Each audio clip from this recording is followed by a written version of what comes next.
Тәлгат Галиуллин, Сәйит Сахманов, Төнге юллар.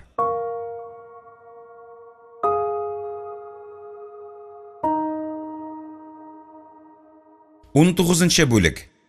Берничә айдан соң бәхетле Мисхәт ялга кайтып төште. Әлфиясе белән кочаклашып, үбешеп күрештеләр. Әттәсен айруша Зөлфия сагынган, кулыннан да төшми.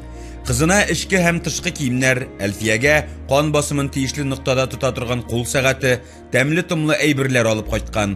Әлфия бәгърендә уйнаган җил бураннарны сиздермәскә, иренең күңелен күрергә тырышты. Хәтигесе иртәнге чәй вакытында ук: "Әлфиякәем, шатлыгым уртак булсын, эшемдә саклап тота алмыйм, минем стажировканы тагын бер елга озайтырга булдылар." "Кытлыйм" дигән булды хатыны. "Бәлки әле тагын үстәрләр. Кем белә? Эшем ничек бара инде", диде Мисхәт әлегә берни аңламыйча. "Может, үзеңне немкалар бөтенләйгә калдырырлар?" Мисхәт шәйнәүдән туктап, кулындагы шәшкәсен өстәлгә куйды. "Нәрсә дигән сүз бу, җаныем?" Менә шул көннән алар арасында боз тавы хасил булды.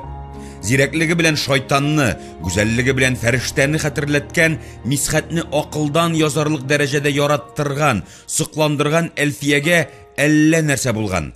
Үзен алыштырып куйганнар диярсең. Төз гәүдәсе, ымсындырып торган күкрәкләре, гүзәл уелган аяклары, ягымлы тавышы шул ук кебек.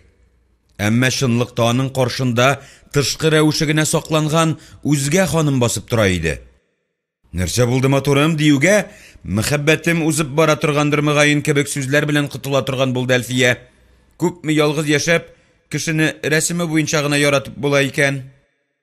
Мәхәббәт аяк киеме түгел, аны салып ташлап булмый", дип карады Мисхәт. "Ул я бар, я юк. Мәхәббәт ул тиз ватыла торган бәллүр савыт икән шул, Мисхәт. Ходай Тәгалә биргән бүләкне саклый белергә кирәк. Ике кимәнең койрыгын 5 бармак белән 5 чебенне тотып булмый диләр түгелме?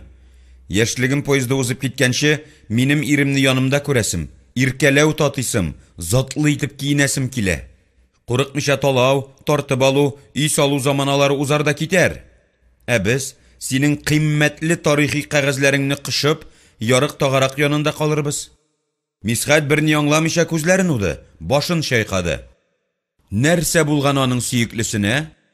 Берәр хайваны башына әйләндермәгәндер бит. Сөйләшергә, аңлашырга кирәк. "Әлфия, һәйбәтләп мәсьәләгә ачыклык кертик әле. Минем Германиягә бару-бармау мәсьәләсен уртага салып киңәштек. Ниятнең барып чыгасы күренгәч, миннән дә битәр син шатландың. Борчылма, укы гына. Тылың таза булыр, сагынып көтәрбез дидең. Шулаймы?" Яшьлек ахмаклыгы, тәҗрибәсезлек. Германиядә укуны әллә нигә исәпләп, мием агуланган чагым булгандыр. Солы буламыгы кебек булынган. Кешегә гомернең бер тапкыр гына бирелгәнлеге хакында уйлап җиткермәгәнмен, диде ханым, шактый тыныч һәм төпле генә. "Мин анда нибары 1 ел булдым. Теләсәң, янәдән бармыйм. Китапларымны, әйберләрне алып кайтам да, синең белән кызымны гына саклап утырам", диде Маликов, ни әйтергә белмичә үзгәләнеп. "Хуш, син анда 2-3 ел укып кайттың ди. Туган илеңдә син кемгә хаҗәт? Шул вакыт аралыгында яшьтәшләрең затлыдан-затлы машиналар алып, йортлар салып, байы бетәрләр. Һәм немецчә яхшы белгән, борынгы кул язмаларны укый алган хәерче дәрвиштән көлеп, бармак белән төртеп күрсәтеп йөрерләр. Картаеп, сакалың сәлпрәеп төшкәч, бәлки профессор булырсың. Алар кемгә кирәк? Әнә бит нинди мөхтәрәм профессор Вәлишин ничек тәмле ризыкка бүредәй ташлана, ашка киселгән." Әлфия ихластан дөньясын онытып, укымышлыларга нәфрәтен яшермичә сөйли. Үзе явызлыгында да матур, сөйкемле, якын. Мисхәтнең нәгърәләр шәшкән хатынын барып кочаклыйсы, кирәкмәгән сүзләр белән тулы авызыннан үбәсе килә. Ярамый, ачыкларга кирәк, хатынның миен кемдер тискәре якка борып куйган. "Мин сине танымыйм, Алсугылым. Шундый акыллы хатын хәзер ни сөйләгәнен үзе белми булыр. Күңелеңә иблисне уздыргансың. Кеше үзгәрмичә тормый. Күзе ачылмаган эт баласы кебек яшәгәнмен. Акыллы кеше үземне, тормышымны, киләчәгемне аңларга ярдәм итте. Мин хәзер башка кеше инде, Мисхәт иптәш Маликов." Ирнең шигәләре шатный, йөрәге дөп-дөп тибә башлады. Мин ахмакка килеп җитте. Сине кулга төшергәннәр. Сөяркәң шулай акыл биреп ята. Мин барысын аңладым. Хәзер җыйнамда чыгып китәм дип Мисхәт йодрыгы белән маңгаен түйде. Һәм мин анда киләчәктә гаиләмә хезмәт итәргә әзерлим үземне. Стипендиягә яшәп. Һәм монда азгынлык, бузыклык, фәхишәлек, караңгылык патшалыгы хөкем сөрә.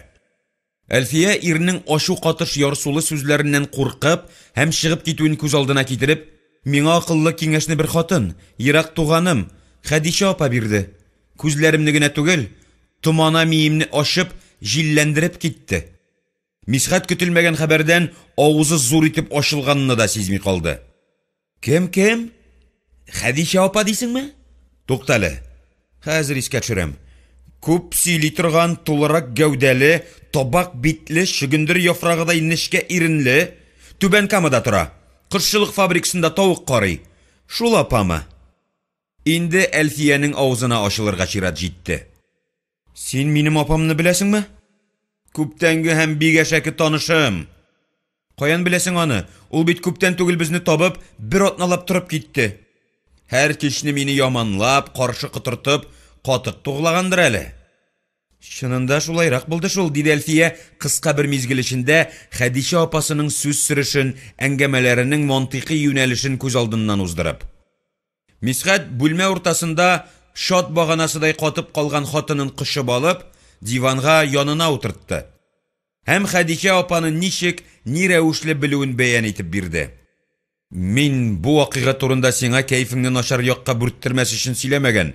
Дөресен әйткәндә, оныткан, баштан чыгарып ташлаган идем. Бу хәл жүләр чакта син гүзәлемне очратканчы булды. Хәдичә апа белән син танышмы? Шундый карт хатын белән, дип Әлфия пырдымсызланып, аякларын тыпырдатып алды. Тыңлый бел инде матурым. Юкса сөйләмим. Булды. Баш өсте, дәвам ит. Икенче курста укыганда булды бу хәл. Җәмил исемле туганым теш врачына укый иде. Ул инде 5нче курста, үзен өлкән сизә, Казанны белә. Бер көнне мин торган тулай торакка килеп керде. Кисәсендә бер ярты аракы.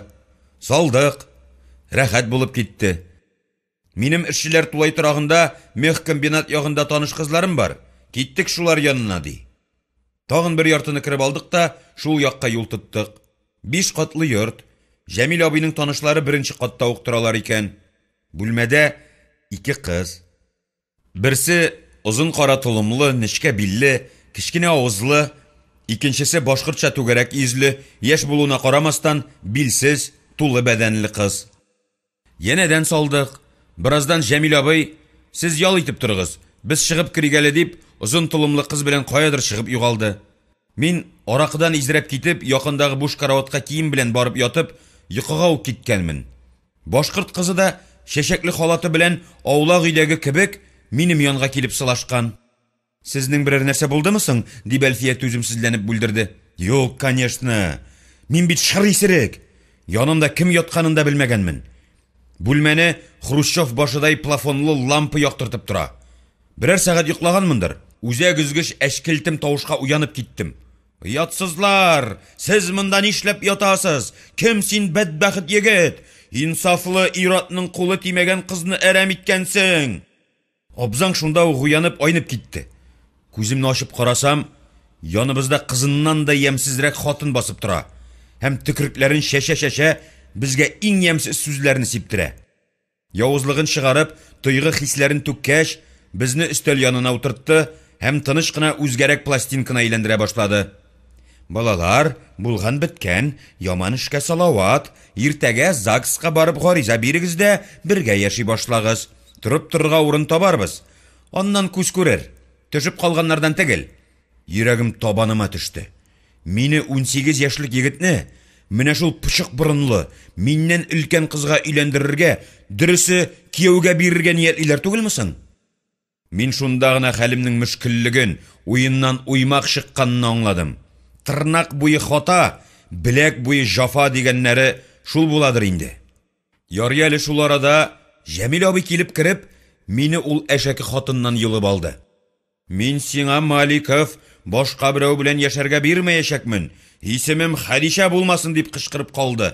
Синең якын туганың.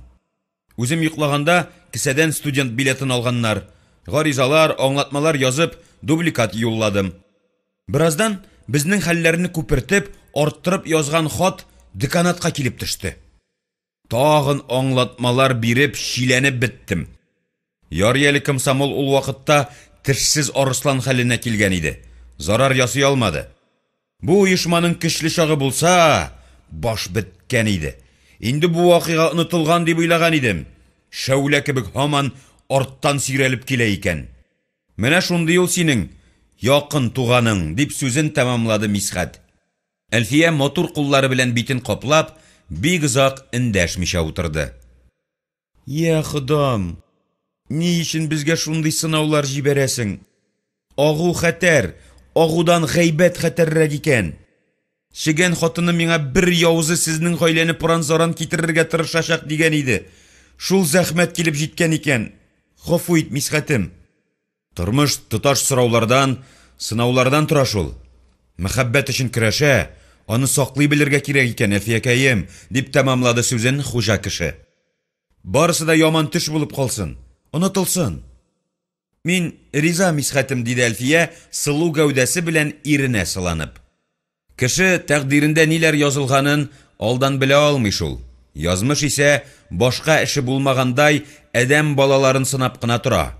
Мисхәт Әлфиясе белән аңлашып, нокталарны тиешле урыннарына куеп, ипле генә яши башлаганнар иде, янә җаннарына яра килеп кадалды. Почта ящигыннан гәзитәләр алганда, идәнгә шап итеп бер хат килеп төште. Германиядәндер. Чакыру булса, Әлфия тагын долар инде дип хатны кулына алды. Мәктүп аңа аталган, кире адресы юк. Фатирларына күтәрелгәч, тыныч кына хатны ачты. Бер ни аңламыйча кат-кат укыды. Кыска гына хат укучылар дәфтәренең бер битенә кулдан язылган иде. Мисхәт туган, сиңа якын бер кешең яза. Соңыннан бу сүзләрне күзеңә карап әйтермен. Кызганышка каршы, куеныңда юха йыланны иркәләп тоткансың икән. Әлфияң бик бызык, азгын хатын булып чыкты. Син чит илдә вакытта ирләрне бияләй кебек алыштырып кына торды. Әүвәл ялга кайткан бер прапорщик белән буталды.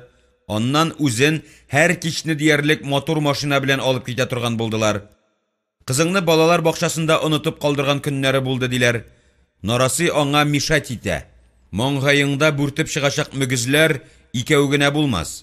Син читтә интегеп йөргәндә, хатының сиберелү үрнәкләрен күрсәтте. Аны дөрес юлга бастырып булмас. Азгын сыерны күпме кыйнасаң да акыл керми. Яшьлегең барында яңа гаилә корып җибәр. Иң ышанычлы кешең. Мисхәт хатны кулына тоткан килеш, йөрәгенең урыннан чыгардай булып тыпырчынуын тоеп, лып итеп диванга утырды. Мие эшләүдән, уйлаудан баш тартты. Хәрәкәтсез күзләрен бер ноктага төбәгән килеш, күпме утырганын хәтерләми. Хатны янәдән җентекләп укып чыкты.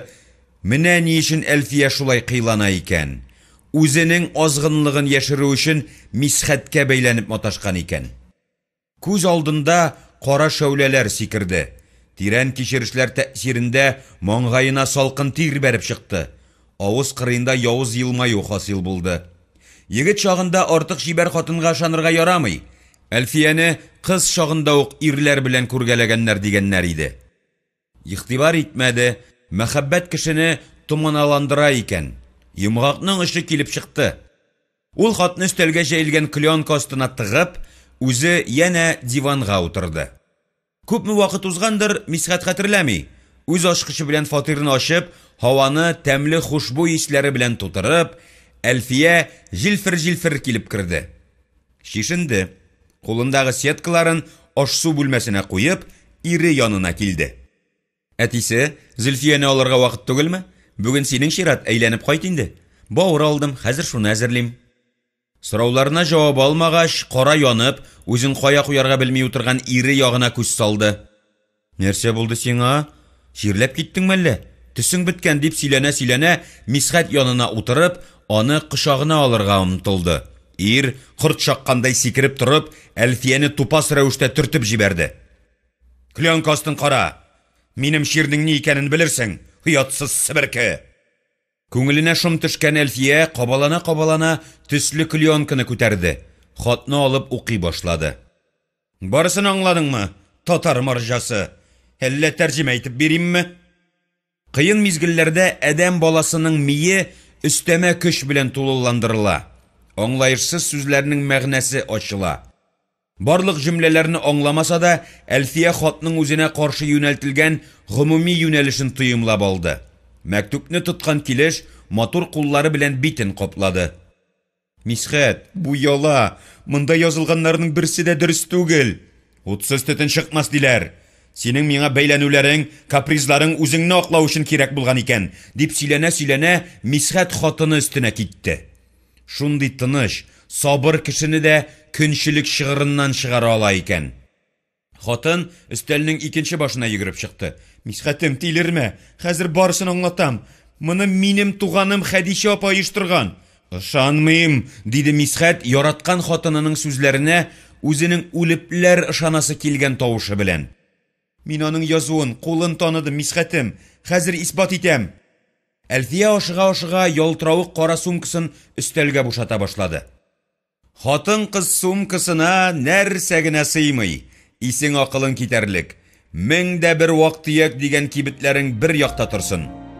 Шүплектән ярма эзләгән тавык кебек бутана торгач, бер кәгазьне табып, җиңүче кыяфәте белән иренә сузды. Мә, чагыштыр. Хәдичә апамның распискасы. Мисхәт кәгазьгә кадалды, хат белән икесен чагыштыра башлады. Шулук хәрефләр, шулук тамгалар. Гаиләне таркатуга омтылыш дәвам итә. Тагын ниләр уйлап чыгарыр икән туганың? Синең әбиең, дип Әлфия матур ак кулларын Мисхәтнең иңнәренә салды. Бурычларны түләштек, 0дан башлыйбыз. Хәерле сәгатьтә. 20нче бүлек. Бер юлы кулыңны күпкә суссаң, берсен дә тота алмассың диләр. Хак икән. Депутат булырмы юкмы билгесез. Суга сәнәк белән язылган. Дәгъвасы өчен генә күпме кыен ашады инде.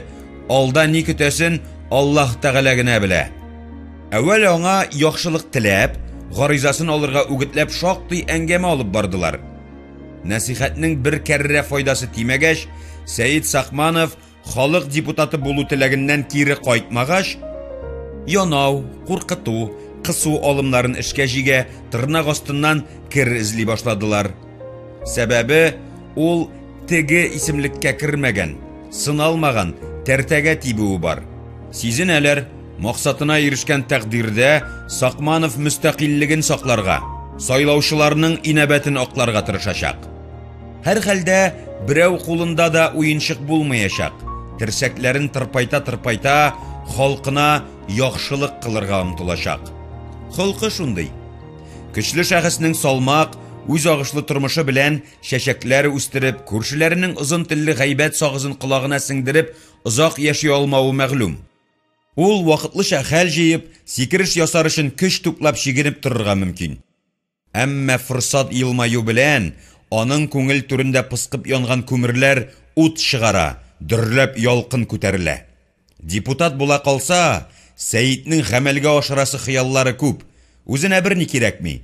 Кара көннәрне уздырырлык байлыгы бар. Кайда яшәү мәсьәләсе хәл ителгән. Зиялы депутатларны хакимият я кәнәфи, я төшемле урын, я фатир биреп, китабын чыгарып алды. Шул җимнәр ярдәмендә кул-аякларын, акылын тышаулап куя. Бик гаяр күренгән депутатлар бер мәлне тынып кала. Мәшидән курыккан тышкан кебек, күзләрен яшереп, гөл өстән төшкән әмергә кул күтәреп утыра. Жайлы жайына ятар дигәндәй, серле сандык җиңел ачыла икән. Якын арада гына халык хезмәтчесе затлы йорттан, шәһәр уртасыннан фатир алган булып чыга. Шул нәрсә аның тәртибен уңай якка бурып куйган. Сәйид үз хәлен аек бәяләрлек шәхес. Күпме генә тырышмасын, акчалар түкмәсен, 6-га алып 5-кә сатмасын. Өстән әмер төшмәсә, матур залда кул күтәреп утырулар хыял дәрәҗәсендә калачак. Чиста уен кемгә хаҗәт? Шулай да ул орышсыз гына бирешмәячәк. Кемнәргәдер мәшәкать тудырачак. Игелек аягында нык басып тора, замана агышыннан артта калмый кебек. Хуҗа эш бүлмәләрен, базаларын, кибетләрен компьютерлаштырды, яшьләре мөмкинлек биргән хезмәткәрләреннән югары белем таләп итте, укырга керергә булышты. Чит илләр белән мөнәсәбәтләрен җайлауга зур игътибар бирә. Җиңел машиналар алу-сату белән генә шикләнмичә, Алман мәмләкәте илә алыш-бирешне киңрәк җирлеккә күчерергә тырыша. Итегең тар булгач, дөньяның киңлегеннән ни файда дип бүлмәсендә кәгазьләр караштырып утырганда, сискәндерерлек, уйландырырлык бер хәл-әхвәл булып алды. Махсус уйланылган аек мәкер булдымы, әллә аның белән шар тәгәрәткән кебек очраклылык гали җәнәпләре кити-кити уйныймы? Әйтә алмый. Аяз матур җәйге көннәрнең берсендә игелеккә, дөресрәге, аның бүлмәсенә шаугыр килеп, сөйләнә-сөйләнә ике төрек кешесе килеп керә. Кардәш халык вәкилләрен күрү Казанда гадәти хәл булса да, алар белән бик аралашмаган Сәйид югалып кала.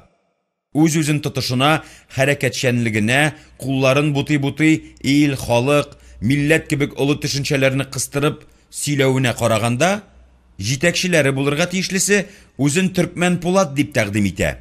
Озын буйлы, төз гәүдәле, дигет белән буягандай шем кара мыеклы, шадра, хәтта йырпаш, ала-кыла битле төрек, ягъни Пулат, Сәйид бәй белән киләчәктә үзара җылы мөнәсәбәтләр урнаштыру мөмкинлеге турында үз телләрендә сафсата сатты да, һавалар чак гүзәл тора, базар көнне бергәләп табигать хозурына чыгып керү лазим дигән тәкъдим кертте. Ни өчен аның янына килеп, бүлмәсенә кереп, үзен бәхетле итүләреннән бихәбәр булып утырган Сәйид бөтенләй аптырашта кала. Өрә белмәгән эт өенә кунак китерер дияр идең. Ул бу адәмнәрне беренче тапкыр күрә. Пулат бәйнең бер кемдә кайгысы юк, үзенекен тугылый. Белгән кешеләр Иделнең аргы ягына, югары Ыслан урнашкан җирләргә чыгып керергә тәкъдим иттеләр. Анда графларның ташландык бакчалары, борынгы хәрабәләр сакланган, таулары, урманнары чак гүзәлди. Әйдәгез, җилләнеп керик дип сүзен җөпләде делегация башлыгы. Сәйидне уйда калдырганы шул. Беренче күрешүдә үк якын кешеләр, күптәнге танышлар арасында була торган җитди тәкъдим. Кунакчыллык кагыйдәләре буенча мондый чакыру Сәйид бәй тарафыннан ясалырга тиеш кебек. Ни әйтсәң дә, ул хуҗа кеше. Пулат ашыга. Җитди сәбәпләре бардыр. Аның артында нинди көчләр, кемнәр тора икән? Шуны белсәң иде. Төрекләр әле генә танышкан кешене ничек кенә ихтирам хөрмәт итмәсеннәр, кинәт кенә кунакка чакырмаслар. Бу гамәлнең җитди сере бардыр. Тик томалдан йөдәтүчән басымчан бәйләнү. Тере көмеш кебек хәрәкәтчән, шадра төреккә Сәйид ни сәбәпледер бик кирәк. Буш сафсата куертуда, үзләрен мактауда, кирәк кешене күкләргә шиюдә саранлык күрсәтмәсәләр дә, төрекләр ихтыяҗ булганда көтә, ниятләрен яшерә беләләр. Төрекчә аңлавы шамалы Сәйид Төркмән Пулатның оҗмах сандугачыдай сайравын, аларган күзләрен уйнатып, туктаусыз үзенекен тукыган фикер сөрешен ахырга аңлап та җиткерә алмады. Сәйид Ыслан якларын бигенә бетермәсә дә, ыңгыраша-ыңгыраша бу дөньялар үтәр китәр, татулыкка ни җитәр дип сәйранга чыгарга ризалашты. Шадра төрекнең кулларын шәбәкли-шәбәкли сикренүе әле генә хатынын күмеп кайтканнан соң берничә дакыйка узуга кайгысын шатлыклы, җиңел биюгә алыштырган Гөрҗи турындагы мәзәкне хәтерләтте. Һәркемнең үз эше, үз сөенече, үз кайгысы шул. Сәйиднең эчке сиземләве уң җилкәсендә утырган фәрештәсенең сакланганны Алла саклар дигән ымы коткарды. Төрекләр артында кемнәр торуын тәгаен белмәсә дә, ялга чыкмаска уйлады. Табигать белән хозурлануга әле генә Алманиядән ялга кайткан Мисхәтне җибәрергә булды. Герман тротуарларыннан, чисталыктан, һәр нәрсәнең уйланылган, исәпле булуыннан туйгансың. Җилләнеп кайт әле диде Мисхәтне янына чакырып алып. Якыннан таныш булмаган, чынында ят кешеләр белән файдасыз вакыт уздыру тарафдары булмаса да, егет Сакмановка каршы әйтергә базмады. Боз катламнары арасына китереп кысылган бүрәнә кебек, ыңгырашып, шыгырдап, эчтән сызланып, яшь галим сәяхәткә ризалашты. Мәҗбүри ризалашса да, күңеле юлга ашкынып тормады. Суга батучы саламга ябышкандай өстәмә сораулар бирергә кереште. Кемнәр буласың анда? Мин таныган берәр кеше бармы? Түркмен Пулат иптәшләре белән һәм әйтүләренә караганда Сәүдә палатасыннан, Кабминнан берничә кеше булыр. Танышырсың, дөньяга килгәндә адәм баласы анасыннан башка берәүне дә белми. Яши танышлары, дуслары арта. Кайчандыр мине дә белмидең ич. Түркмен Булат дигәннәре кем була инде аның дип үҗәтләнде Мисхәт. Булат белән Пулатны бутама, достым. Ул үзен Мюнхендагы төрекләр җәмгыятенең башканы дип тәкъдим итте. Димәк, алманча яхшы сукалый һәм сиңа аңлашырга җиңел булыр. Немецчә такылдарсыз, диде Сәйет, Мисхәтнең күңелендәге шик-шөбһәне эретергә тырышып. Төрекләр белән аралашу рәхәт. Алар үзләре сөйли, бутый. Ара-тирә чак гүзәл белән тәшәккүрне кыстыргаласаң, шул баштын ашкан. Бизнес мәсьәләләренә бик кермәскә, газель биреп сыйыр алмаска тырыш. Мин иртәгә бирдә күренмәм, сүз боткасы кидәр. Күңелем бердә тартмый, Сәйет ага. Әлфия белән араларыбыз бозылып тора. Бәлки, дип карашырга маташкан иде, игелек сәрвәре аны каршы әйтмәслек тавыш белән бүлдерде. Бейсе килмәгән аюга кие килмәгән кебек, башымны катырып утырма әле. Минем белән тырт-мырт, ыкы-мыкы сөйләшүеңне ташла. Төрекләрнең яраткан сүзен куллансак, тамам. Икенче көнне төрек кардәшләр, әлбәттә инде, берни булмагандай ярты сәгатькә соңарып, олы бүлмәне гомуми сүзләр белән тутырып, кәнәфидә утырган кызларныкы төсле аксыл чырайлы егетне күрмәмешкә салышып, күзләре белән Сәйетне эзләделәр. Күрше бүлмәләрне йөреп чыктылар. Балык исе артыннан йөргән мәшеләрдәй алар мәсьәләләрне хәл итәрдәй кешене, ягъни мәсәлән, ширкәт сәрвәре Сәйет Сакмановны табарга ниятләделәр. Тырпайып торган кара мыеклы, озын буйлы, шем кара чәчле, шадра битле Түркмен Пулатны Мисхәт җиңел таныды. Икенче төрек аркадашы белән чагыштырганда буйга, бәдәнгә кайтышрак, зәгыйфрәк иде. Мыексыз төрекне очратканы юк иде әле Мисхәтнең. Тынгысыз, кечкенә зәйтүн күзләре дә төрекчә түгел иде. Соңрак аның төрекләшкән осетин икәнлеге мәгълүм булды. Хуҗабыз ширләп китте. Ул сезнең белән ялга чыга алмый. Аны мин алыштырам, диде Мисхәт, тавышына, чырайына мөмкин чаклы вәкарлек төсмерләре, йөз кыяфәтенә мәртәбәлелек иңдерергә тырышып. Мондый борылышны көтмәгән төрекләрнең кашлары җыерылды, йөзләре чытылды. Гел елмаеп торучан Түркмен Пулатның йөзендә нурның эзе калмады. Үзара киңәшеп алдылар. Әлбәттә, алар кесә төбендәге кәнфиттәй ялганны аңладылар. Әмма уйланылган ниятне туктатырга соң иде инде. Тешләрен кысып булса да, үзләре белән яшь егетне алырга ризалаштылар. Десантның төп кешеләре урамда көтә икән. Төрек кардәшләрне кабул итүчеләр, ялны оештыручы ике ирзат, сөйләшүләргә битараф кыяфәт белән читтәрәк, машиналар янында биешеп торалар. Берсе, көн җылы булу сәбәпле муенчак такмаган булса да, үзенең кем икәнен ассызыклап торыр дәрәҗәдә ыспай, пөхтә итеп киенгән. Яңалыгы сизелеп торган аксыл кәчтүменең шалбарын үтүкләп алуны да кирәк тапкан. Затлы ризык ашаудан килгән шома, түгәрәк битле, сирәк коңгырт чәчле, уртача буйлы, 45-50 яшьләрдәге бу абзыйның ошбу җыенга баш булуы үз-үзен эре, бәйсез тотышыннан еш кына уң якка борылып төкереп, аның ничек барып төшкәнен игътибар белән карап алуыннан ук сизенде Мисхәт. Соңрак аңлашылганча, бераз төрекчә сукалавы сәбәпле тылмаш буларак ияртелгән икенчесе гадәти, нәкъ безнең кеше иде. Олы, таза гәүдәле, уртачадан озынрак буйлы, бөдрә чәчле, аны Мисхәт үзе өчен пудель дип атады, үрдәк борынлы, гелән йөгереп торган соры күзлесе өстенә аклы, кызыллы, каралы тукымадан Adidas спорт киемен элгән. Үзе телгә дә, гәүдәгә дә хәрәкәтчән, кирәксә кирәкмәсә, белсә белмәсә, ат аягын дагалаганда килеп кысылган бака кебек, теләсә нинди гәпкә катнашырга гына тора. Пөхтә итеп киенгәне Мисхәтнең кулын теләр-теләмәс кенә кысып, сирәк тешләре арасыннан ике сүз чыгарды. Зөфәр Робертович. Сәйет Сакманов турында белешеп сорашып торуны кирәк тапмады. Юка иреннәре алга чыгып торган пышмаклы ияге, аның үз бәясен белгән, биләгән урынының абруен яхшы аңлаган кырыс, тәләпчән кеше булуында шик калдырмый иде. Машиналарга утырышкан арада да Зөфәр Робертович тиешле әмерне биреп тора. Бөдрә чәч онытылып китеп, катырак кычкырып, кулларын булгап, матур сөйләүгә бирелеп китсә, жиңенә кагылып ала. Хәтта төрек кардәшләргә буш пафоска, романтика пәрәүзләренә төренергә ирек куймый. Ипле генә «Әфәндем» дип куя. Кирәк ярак әйберләр машиналарда булса да, җыену, каядыр янәдән телефоннан шалтыратып алу, кемнедер кисәтү шактый вакытны алды. Сәгать 11-гә үрләде. Узып китәргә җыенган җәй тәмен тирә-юньгә мул таратып, йомшак, назлы җил исә. Кояш җиһанга элпе аша карый башлаган көннәр җитеп килә икән. Шагыйрьләр аның бу шырын хакыйкый алтынга тиңләсәләр, шигърияттән ерак тарихчы Мисхәткә кояш өлгергән сары кабакны хәтерләтеп тора. Һавага ышануы кыен, шибәр хатын кыз кебек, гел үзгәреп тора. Мисхәтне Зөфәр Робертович люкс УАЗикның алгы урынына утыртып, төрек дусларга барысын аңлатып, күрсәтеп бар дип установка бирде.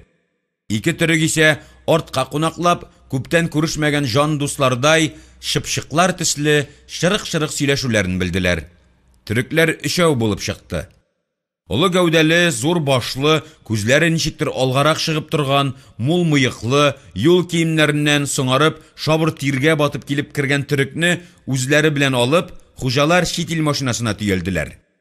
Кызыннан, әле генә тынычланган хатыныннан авырлык белән аерылган Мисхәт басынкы кәйфен яшерә алмыйча интекте. Ниндидер кибеткә туктап, өстәмә азык-төлек, татлы сулар алдылар. Шәһәрне үтеп, асфальт юлдан Ослан ягына элдерә башладылар. Биектә ак тун ябынган юан болытлар, уң якта яшеллеккә күмелгән урман, икенче якта Иделгә барып тоташкан инкүлек җәйрәп ята. Тирә-як уч төбендәге шикелле, әллә ничә чакрымга күренеп, күңелләргә якты нур бөркеп тора. Еракта ташландык шия, алма, кура җиләге, слива бакчалары күренә. Татар табигатының ямлы җирләре. Тик җиңүчеләр бабаларыбызны сайлаган урыннарыннан куганнар, су буйларына урыс, һич югында христиан динен кабул иткән шуашларны китереп утыртканнар. Кайсыдыр аланга туктап, үзләре белән алган термостан каһвә эчеп, кыскача тамак ялгап алдылар. Безне Кайбышта күл буенда көтәләр. Киттек, диде театрга баргандай ыспай киенгән Зөфәр Робертович. Бер төркем хатын кыз юл буеннан пырхылдашып уздылар. Ирләр аларны күзләре белән иркәләп озатып калдылар. Сезнең хатын кызлар бигрәк гүзәлләр инде. Гәүдәләре ымсындырып, битләре, иреннәре күңелләрне кытыклап тора диештеләр төрекләр. Кайбышны артта калдырып, тыныч кына җәйрәп яткан елгашык янына тактадан ясалган җәйге өй янына килеп туктадылар. Ушаклар ягылган, тәмледән тәмле исләр һавага күтәрелеп, борынны кытыклап тора. Шуннан да аларны бик зарыгып, дөрес соңарган өчен әрләргә базмыйча көтәләр икән. Зөфәр әфәнденең хөрмәтле кеше булуына янә бер мисал. Өстәлләр әзерләнеп куелган, һәм алар сый-хөрмәт җәһәтеннән әле бузылып җитмәгән аспирант Мисхәткә утыры әгъләдән күренделәр. Аның күзләре иңләп алганы гына кыздырып, телемләп вакланган сыер теле, тутырган тавык, вак-вак итеп кисәкләп куелган каклаган каз, ак күмәчкә май өстенә суланган кызыл, кара улдыклар, кабыргалары белән туралган сарык ите, һәр төрле салатлар, кабымлыклар, күз камашырлык. Вакыт исәпле булганга мәҗлисне башлап та җибәрделәр. Олыраклар берсеннән берсе уздырырга тырышып тостлары иткән әзер нигъмәтләрне капкалаган арада кайнар ризыкларга чират җитте.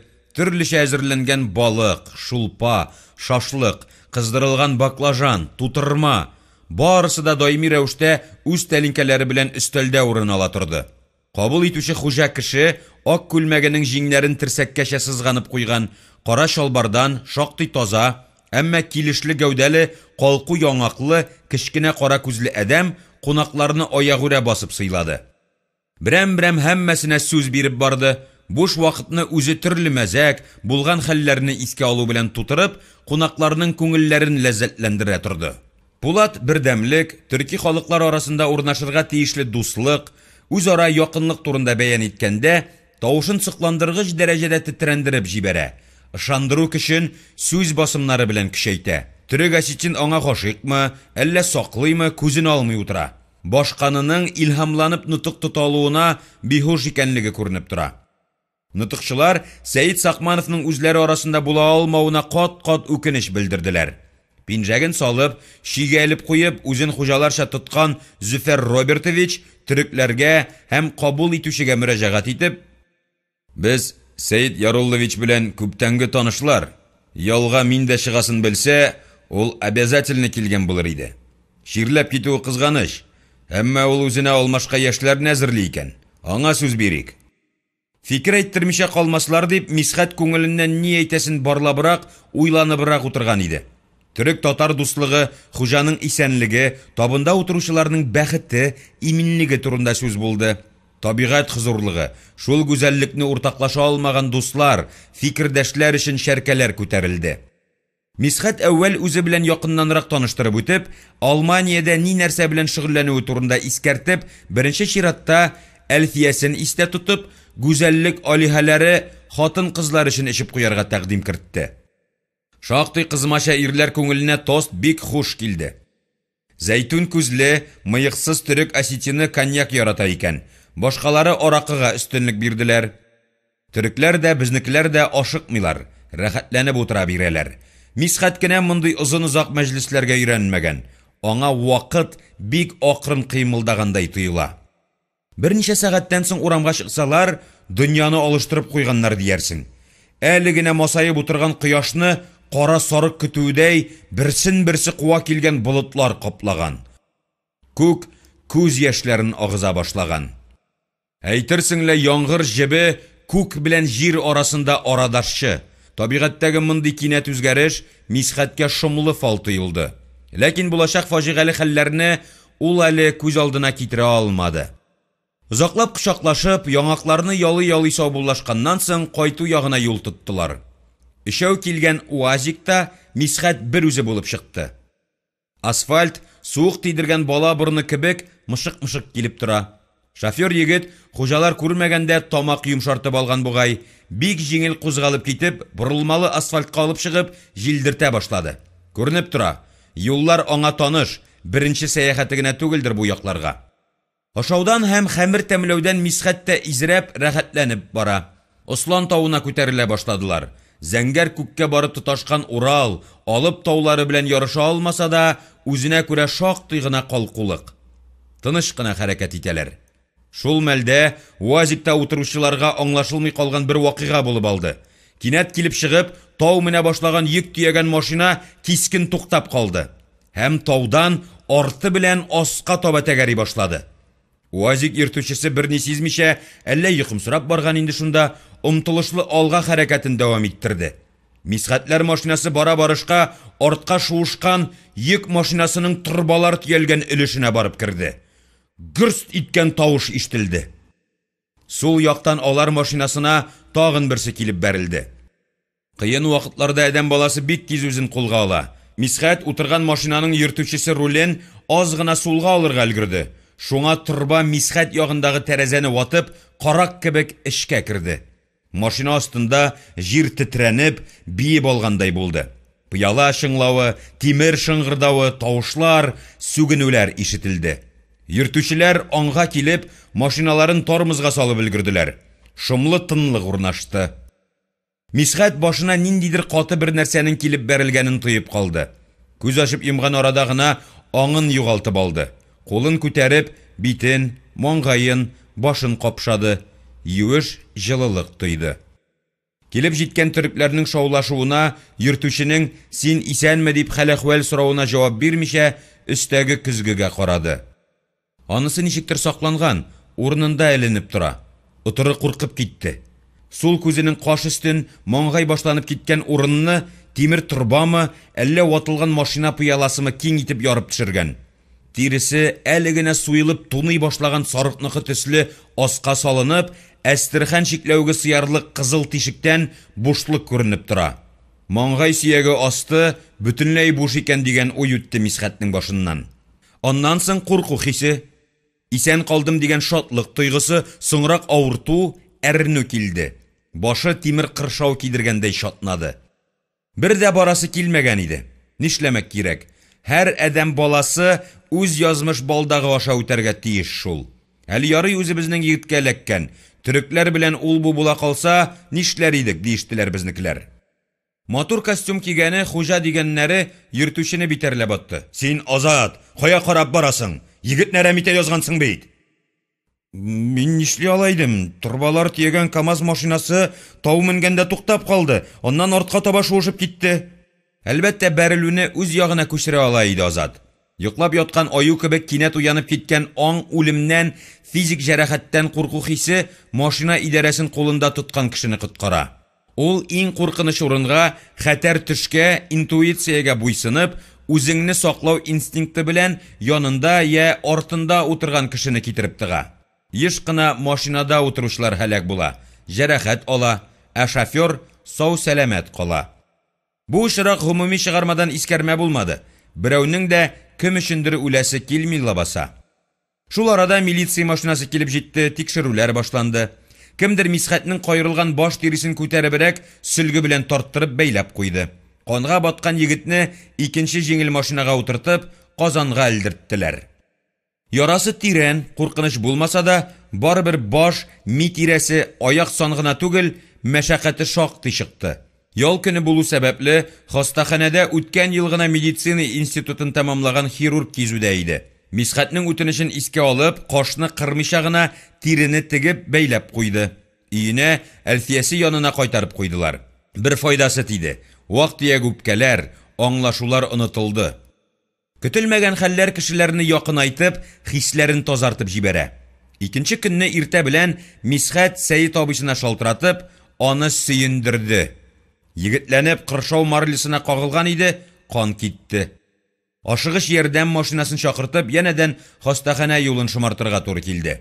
Бу юлы тәҗрибәле табиблар тикшереп, озак кына үзара килешеп, кашының, күз сакчысының шактый өлешен тәмсез исләр чыгарганчы кидереп, яраны юып, тагын әллә ниләр эшләтеп тегеп куйдылар. 3 көн үзләрендә яткырып, яра җитди булган, яшьлек белән сизелмәгән өенә кайтарып җибәрделәр. Телефоннан хәлен белешкәләп, берәр ярдәм, дару-мазар кирәкмиме дип сорашып торган Сәйит абыйсы хастаханәдән чыккан көнне үк өйләренә килеп җитте. Борчылганы, үзен гаепле сизгәне йөзеннән, кирәгеннән артык шат күңелле булырга тырышуыннан сизелеп тора. Һәлакәткә китергән бәрелеш Сакманов өчен табышмак, баш катыргыч бер нәрсә булды. Ат ачуын тәртәдән алдылар. Мисхәт башка кеше өчен әзерләнгән низакка эләктеме, әллә очраклы хәлме? Узган булытны тотып булмаса да, бәрелеш чыганакларын, сәбәпләрен, катнашучыларын эзләп карыйсы булыр. Син, Мисхәт, минем өчен казылган базга төштең. Рәнҗемә инде. Мин бу дөньяда шактый яшәп, төрле даирәләрнең ничек сулаганын аңлап, бары бер нәрсәдән, кешенең рәнҗүеннән, кемне булса да нахакка үпкәләтүдән генә куркам. Мисхәт кулларын булгый-булгый килешмәвен белдерергә ашыкты. Что сез, Сәйит абый? Сезнең бер гаебегез юк. Бу бәлә Оренбург төрмәсе кебек үк минем язмышка тамгалап куелган булган инде. Нишләмәк кирәк? Адәм эшләр, язмыш көләр диләр бит. Әгәр шул хәлләр буласын алдан белсәм дә, сезнең урынга үзем китәр идем. Эшеңдә үпкә калмаса, ярар. Син дөньяның ачысын тишесен аркылыга буйга йөзеп татыдың.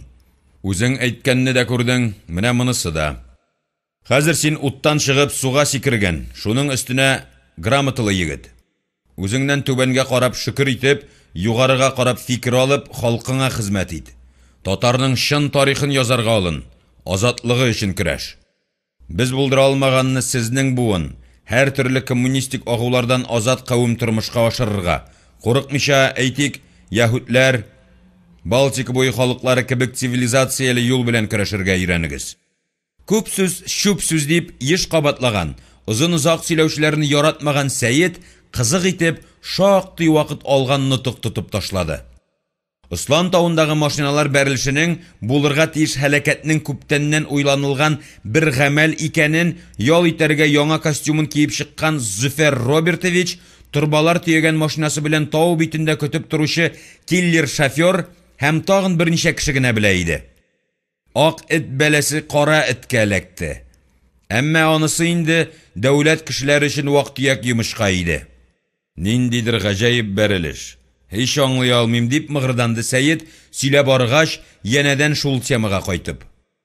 Нәрсәсе аңлашылмасын, оештырылган, машинада сез булырсыз, Сездән котылырбыз дип уйлаганнар. Кемнәр сүзе Сәйит авызыннан шитлектән кашкан кош кебек очып чыкты. Анысын мин әйтә алмыйм, диде Мисхәт маңгайын кыршауга алган марлесын сыйпап. Сез яхшырак сизенә торгансыздыр. Мин бит инде елга якын сездән аерылып тордым. Кем белән нәрсә бүлешкәнегездән хәбәрдар түгел.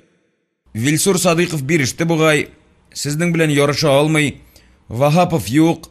Башорин утыра. Без белмәгән кешеләрнең нәрсәдер оештыруы мөмкин бит әле. Аз гына искә төште. Турбалар төягән машина юлдан аз гына читтәрәк басып тора иде. Безнең җиңел машиналар күренгәч кузгалып китте. Бик ачык әйтә алмыйм. Яңгыр иде. Ничек кенә булмасын, Мисхәт, мине коткардың. Мәңгегә сезгә бурычлы ди торган идең. Бурышыңны түләдең, диде Сәйит аягына басып. Ашыгайды бугай. Бу вакыйга аңа авыр тәэсир итте. Эш бүлмәсенә кайтып, бик озак уйланып, башын тотып утырды.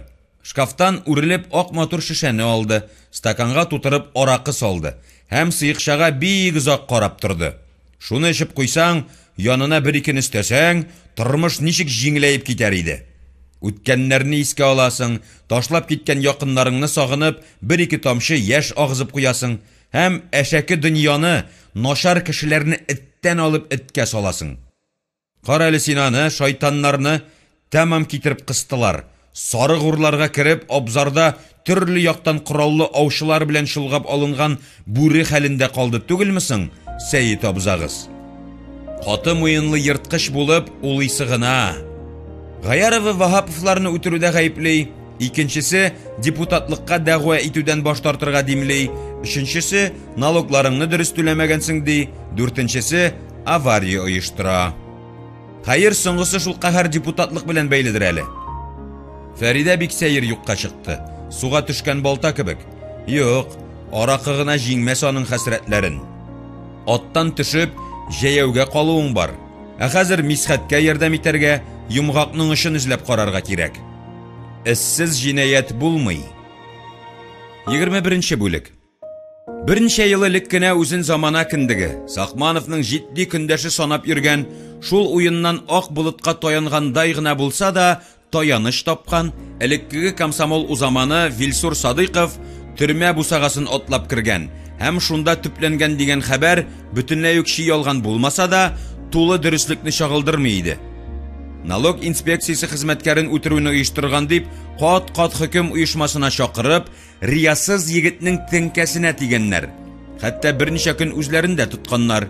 Әмма җитди мәктәп үткән кешене чыбык-чабык кебек җиңел генә сындырып булмаган, ялган каһарманлыкны үз өстемә ала алмыйм дип, Вилсур сүзендә тимердәй нык торган.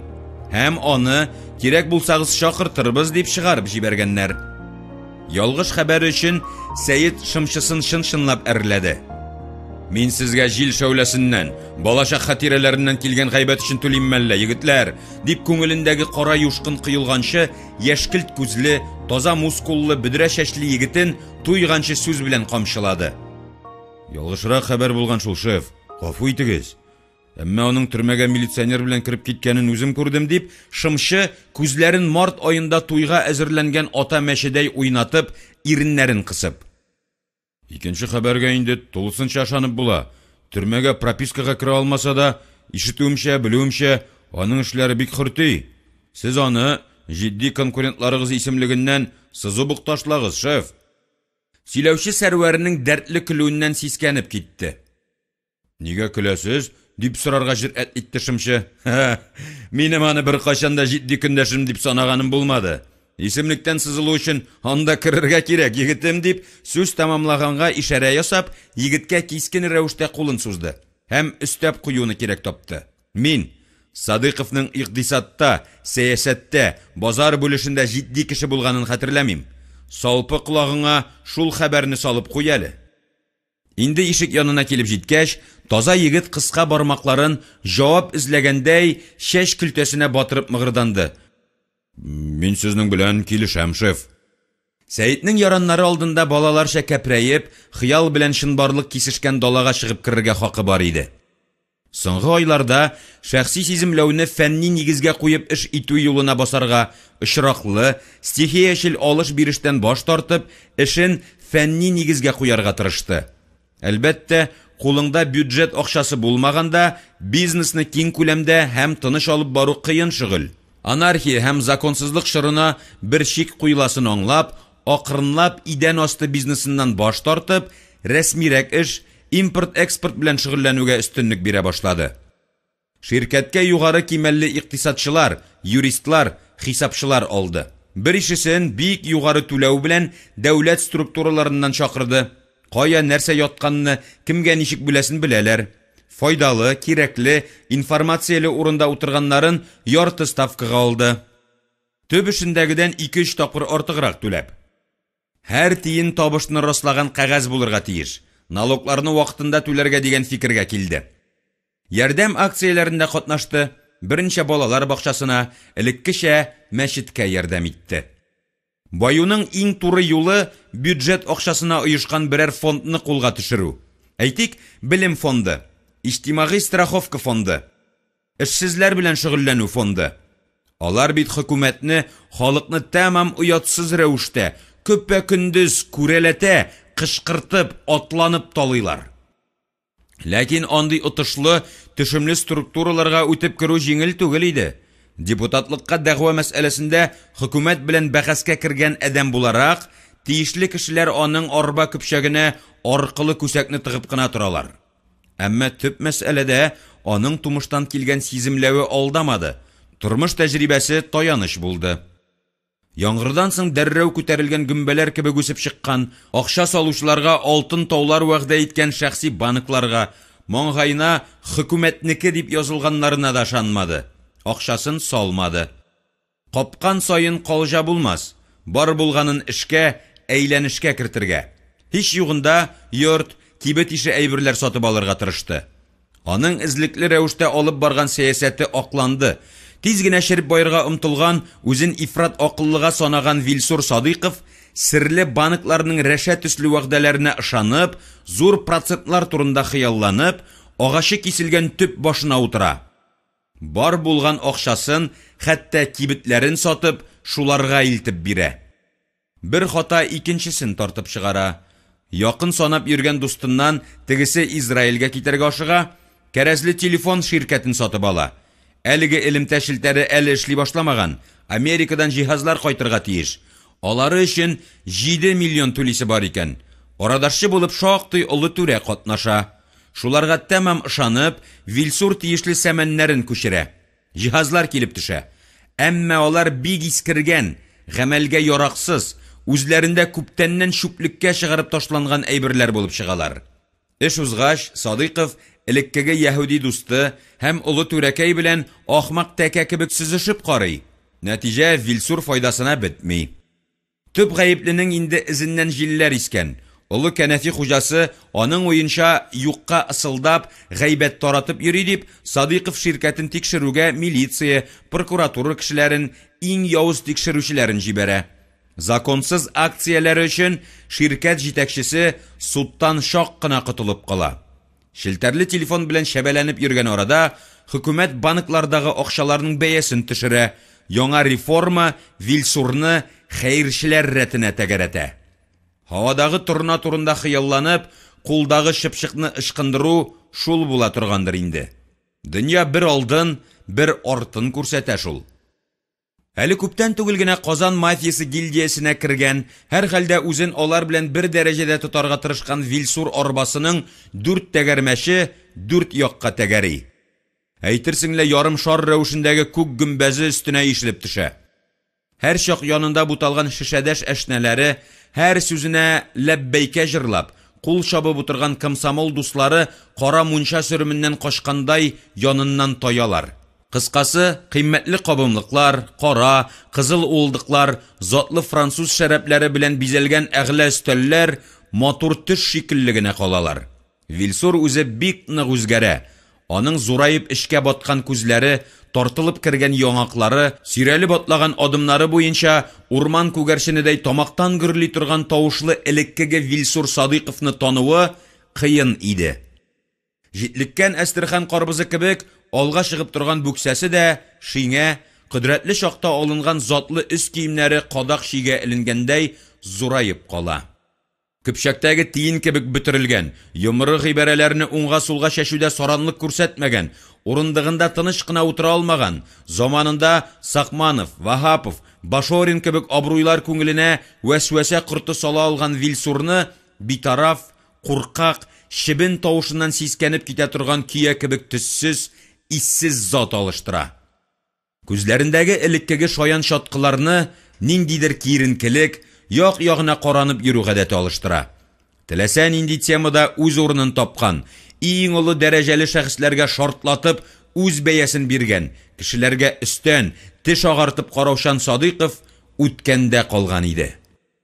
Кемнәр беләндер бик зурдан эләгешкән, оттырган, ора алмаган улуг күсәк күтәргән дигән хәбәрләр һавада эленеп, сизгер колакларга шалынып торды. Әмма дөресен сирәк кеше белә иде. Әлегә Каравай бистәсенең читендәрәк бер кибете калган икән. Шунда ул үзенә турылыклы калган хатын кызларын тота ди. Ләкин алары да үзгәргән. Элеккеге бай, шаян, елмаюлы жан азыгы кәнизәкләр сулыгып, яратмаган кешесенә көчләп кияүгә бирелгән, иртә картайган киленнәргә охшап калалар.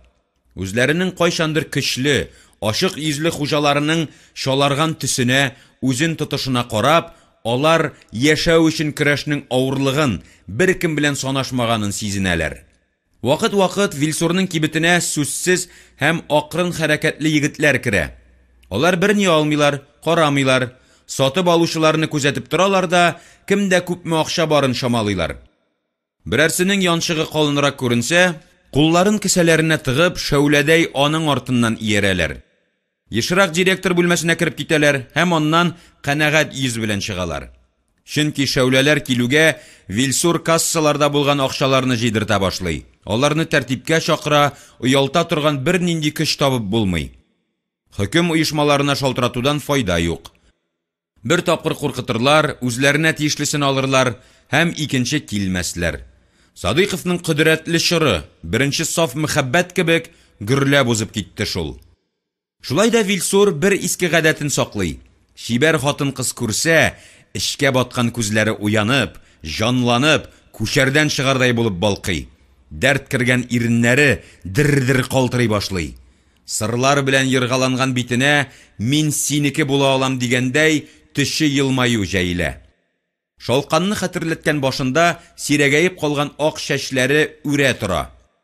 Озакламый Сәйид колагына Вильсур Садыйковның соңгы кибетен бурычларын түләүгә алганнар дигән хәбәр килеп җитә. Юк, ул моңа шатланмый. Элеккеге дошманының, көндәшенең мискин хәлгә төшүен ул авыр кабул итте дисәк тә ялгыш булмастыр. Бәлә кеше башыннан йөри. Барыбыз да зәңгәр күк астында яшибез.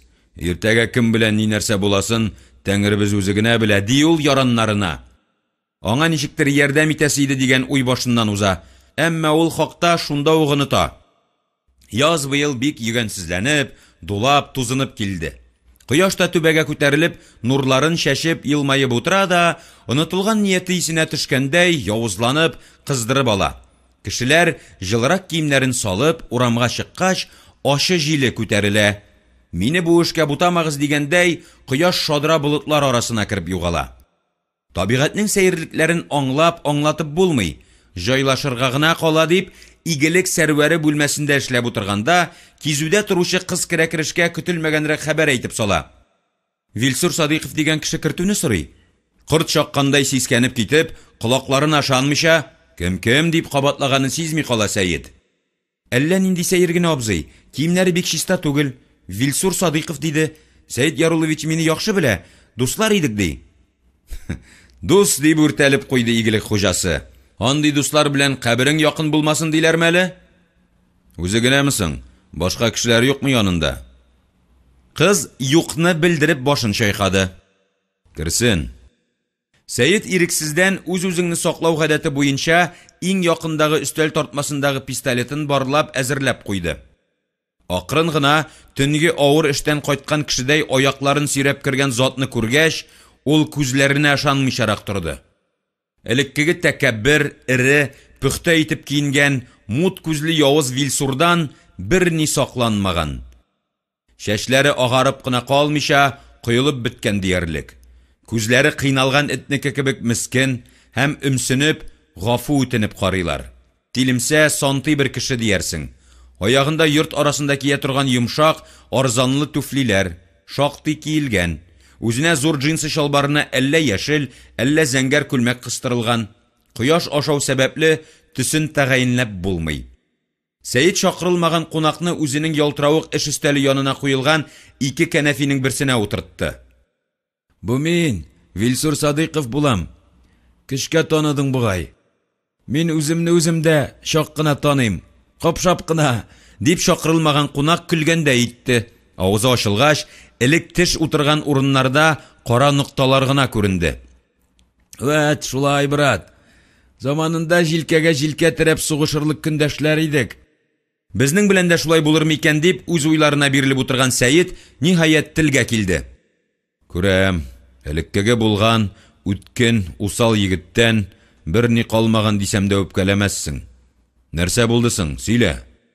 Вильсур ирененең сул як кырыен аскарак төшереп, нәрсә булды дип сорыйсың инде син? Фортуна арты белән борылды. Телевизордан гел күрсәткән, пычрактан курыкмый торган танк астына эләктем.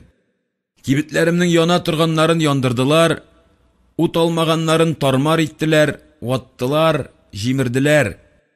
Синең егетләрең бу үтлекне эшләгән булсалар, аңлар идем әле. Сиңа шактый аяк чалдым. Әмма үч алучылар Башорин бандитлары булып чыктылар. Депутатлык тәмам кулларын шиште. Шул шаклы азынды, аңа хәтта милиция үзе мызда китереп бирәди. Тукталып уйланып торганнан соң кунак сүзен дәвам иттерде. Бу илдә гел калҗа янында булу өчен хакимият пирогы кулыңда булсын. Бер апалыга эләктеңме, син инде тартып ташланган тәмәке, апал төпшеге. Җиңел килгән мал җиңел китә икән. Үзегез беләсез, мин курыкмый яшәдем, сугыштым, җиңелүне яратмый идем. Гаеп үземдә, ахмак карарлар кабул иттем. Комсомолда алар яраган. Артта терәүнек, КПСС торды. Ә монда олы дөнья һәм син. Фирмамны бердә юктан көне-төне милиция, прокуратура, суд, тагын әллә нинди оешмалар тикшерә башлады. Икенче нәтиҗә, мин тәмам белеп, хәерчегә әйләнгәнче тикшерделәр. Шак-шак кына төрмәгә тыкмадылар. Утыртмаган өчен рәхмәт әйтергә тиешсең, диде Сәйид сүз кыстырып куярга кирәклеген сизеп. Кеше кыйнап туйгач, үз йодрыгыңны кимерә башлыйсың диләр. Кимерерлек йодрыклары калмаган инде, дип Вильсур бирчәеп беткән кулларын тезенә чыгарып куйды. Ул юморны төрттерүне аңларлык хәлдә түгел иде. Күңелем сумаладай катты, әмма ничектер яшисе бар. Үлем дә килми. Хәзер ни белән шөгыльләнәсең? Бер яшь пумала башның бакчасын саклап, өен, кыймаларын төзәтеп, җирен казып яшим шунда, диде Вильсур балаларча күрсенеп. Вакыт узу белән зур акчага ихтыяҗ уза, күңел тынычлык тели. Шулай да янәдән сату алу эше белән шөгыльләнеп алырга исәп. Ярдәм сорап килгән идем. Аптыраган үрдәк күлгә арты белән шумар диләрме әле? Дусларың синнән туйгач, дошманыңа соранып бар дигәнме Коръәндә, диде Сәйид, тавышына бер нинди хисси мәгънә салмыйча, тынык кына. Мин инде кемгә бурычым юкны гына белмим дип йөридем. Сез калгансыз икән әле, дип Вильсур елмайгандай итте. Күренеп тора, көләсе килми. Йөзендә әрнүле газап. Җиңел булмагандыр аңа элеккеге дошманына гызыр белән чыгу. Сезнең эшләр ничек бара, дип сорауны кирәк тапты Вильсур Садыйков. Бик яхшы дияр идем, дөрес үк булмас. Бик яхшы, үзе үк начар дигән сүз. Сакал җибәрү өчен күпмедер вакыт кырынмаган кеше булып йөрү кирәк. Менә мин дә шундый халәттә. Үзеңнән түбәнгә карап, шөкер ит, үзеңнән югарыга карап, фикер ит ди торган иде минем бер дус бабай. Кәҗә кирәксә, Худайдан сыер сора диләр бит. Бераз ярдәм итеп җибәрә алмассыңмы дип килгәнем, дип үтенечен кабатлады элеккеге Хәйәр абзый, тәмам мискенләнеп. Заманында миңа шактый аяк чалганыңны хәтерлим. Горурлыгыңны җиңеп, жан дошманыңа үтенеч белән килгәч, хәлең мөшкелдер. Син эшкә алып булмый. Бердән яшең бар, икенчедән дошманлык, кыллык психологиясе шикелле мәңгелек. Сул кулым белән бераз акчалата ярдәм иткәнне, оң кулым күрми калса гына инде дип, Сәйид элеккеге көндәшен шактый мыскыл итеп, сейфтан бер пачка акча алып бирде. Байгач түләрсең. Бай алмасаң, садака булыр дип, Вильсурны ишеккә шаклы затып, көрсенеп куйды. Заманалар борылышы, әхлаклар бозылышы. Инде кабул итү бүлмәсенә зата чыккач, борчылма, Ходай әллә нинди түрәләргә дә бүләккә җыйган сәгатьләрен киеп туздырырлык гомер бирми әле диде. Сәйид Ярулловичның күңелен шомлы, мәгънәсез моңсулык биләде. Вильсур инде акчаны кесәсенә шудыргач, сорап куйды. Син ничек ширкәтеңне саклый, алай гына түгел, байлыгыңны бермә-бер арттыра алдың? Бу әлбәттә сер. Хәзер 3 тип коммерсантлар заманча яши. Беренчесенә син керәсең.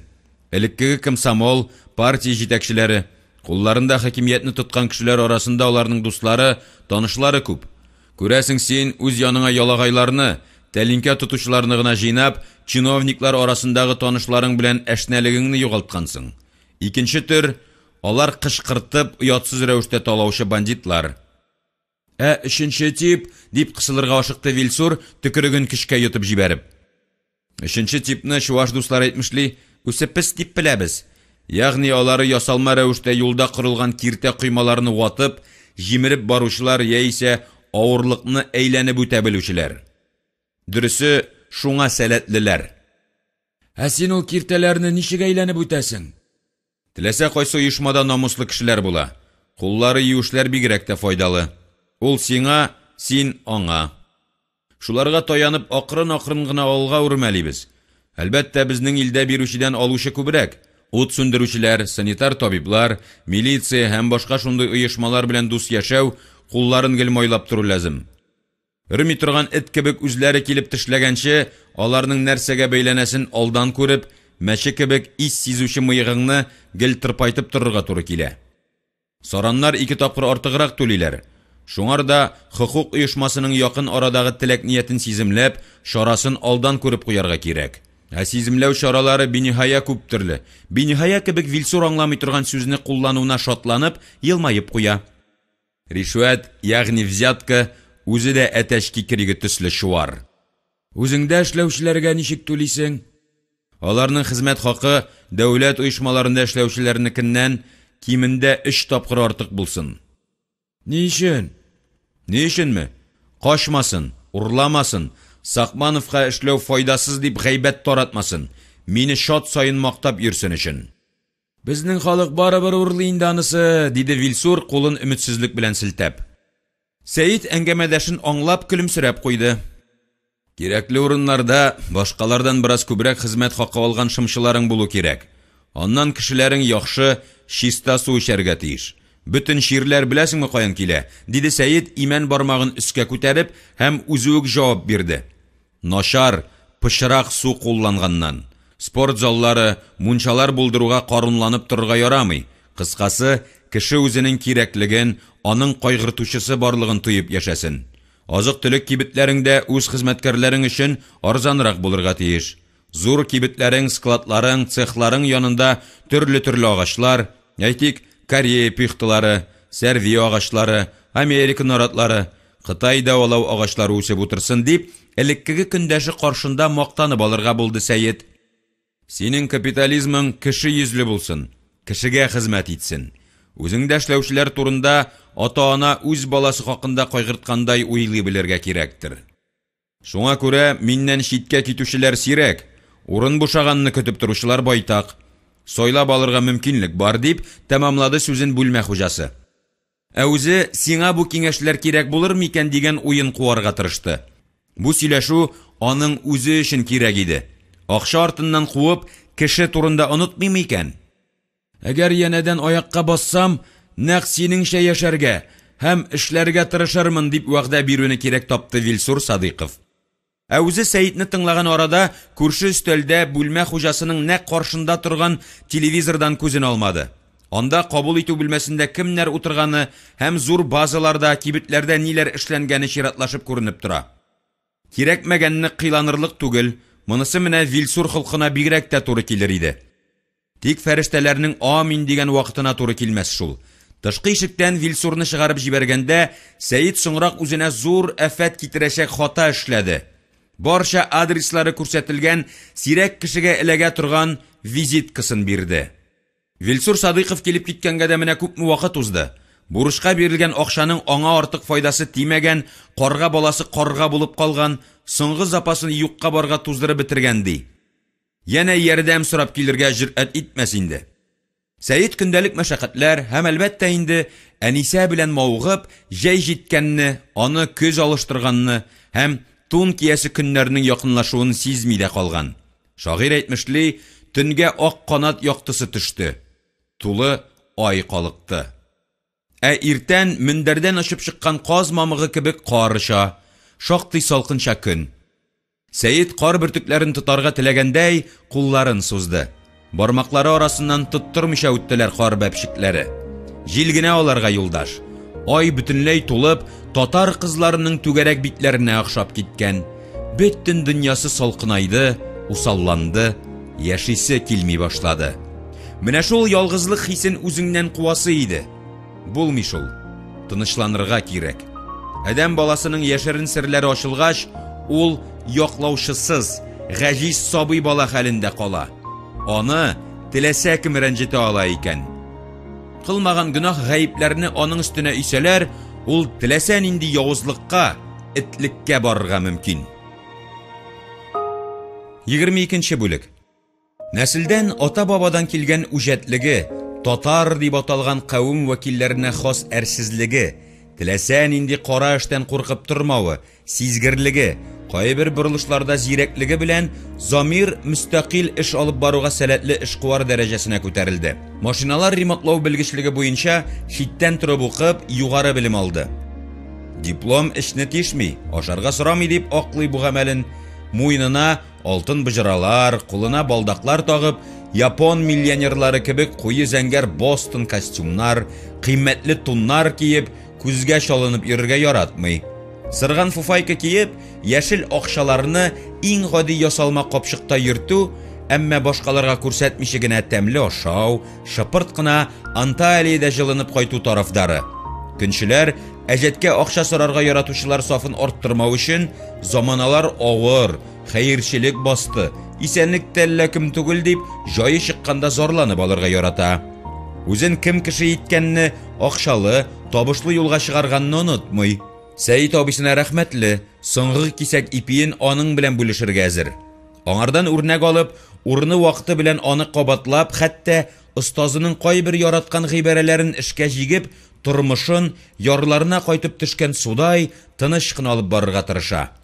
Ат ялы кебек, шем кара озын тылымлы, әниләрнеке төсле янган күмердәй күзле ике кызы үсеп килә. Олыларга ихтирамлы, кешеләргә игелекле итеп, халык йолалары нигезендә тәрбияләргә тырыша Замир кызларын. Балаларны әйбәтрәк карасын дип хатынын өй арасында гына тота, хөкүмәт эшенә җибәрми. Тормышы авыл юлына киләнгән арбадай тыныч кына килтерәп тәгәрәгәндә, көтелмәгән бер вакыйга аның рухи дөньясын шәлпәрәмә китерде. Замир гомерендә беренче тапкыр җирле санаторийга ялга килде. Җитди авыруы булмаса да, физкультура белән дәвалау залына йөрергә тәкъдим иттеләр. Андагы җиһазлар, күтәрү төшерү әйберләре, аяк астын иркәли торган төймәләр, велосипедлар белән уйнау ошап китә. Һәм ул анда һәр көнне төшә торган була. Көннәрнең берендә ул 3 яшьләр тирәсендәге баласын йөрергә өйрәтеп интеккән ханымга игътибар итә. Аксыл бөдрә чәчләрен матур иттереп ак муйнының артына җыеп кыстырып куйган. Гәүдәсенең төзлеген, аякларының турылыгын крән свитер белән спорт шалбары да яшерә алмый.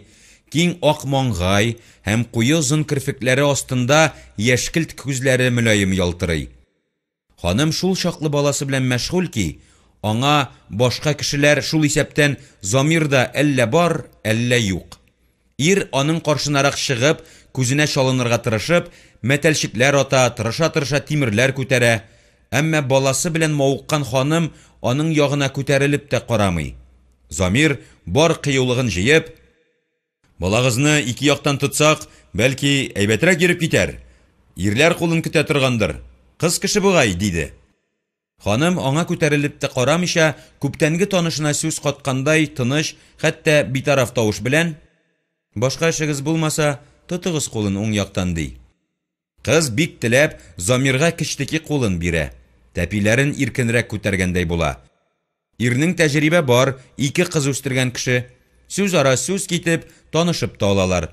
Ханым Светлана исемле, Белоруссиядән килгән. Ире летчик булган, яңа төр очкычны сынаганда һәлак булган икән. Фатирлары биредә булгач, ханым кызы Полина белән чит ят җирдә төпләнеп калырга ниятләгән. Тик менә кызы гына һаман йөрергә өйрәнә алмый. Ире эшләгән заводтан баласы белән икесенә путевка биргәннәр. Замир алдагы көннәрдә дә буш вакытын спортзалда уздыра торган булды. Тик яраткан шөгыле генә үзгәрде. Хәзер ул велосипед әйләндерми, җансыз тимерләрне күтәрми, бала тәрбияли.